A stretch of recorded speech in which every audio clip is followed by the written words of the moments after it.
Governor of Misamis Oriental, the President of LPP. Alright, I stand corrected. Misamis Occidental, Governor Leo Ocampo. Magandang hapon po, good afternoon. We are here because we the League of Provinces, we're sitting down with the President and the Cabinet, especially the economic managers, to discuss on the countryside development program that are affecting the provinces. Second, we are here to express our full support to the President. And we would like to inform everyone that we started last Friday different provincial forums, different communication forums, dialogues, speaking on issues relevant to the current political climate.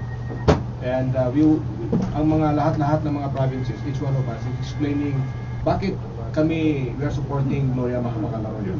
And there are so many reasons. And that's why we are here, because we want to give out that information to everybody so that the whole country will understand why the LGUs, not only the governors, not only the city mayors, but the municipal mayors and the barangay captains all over the country.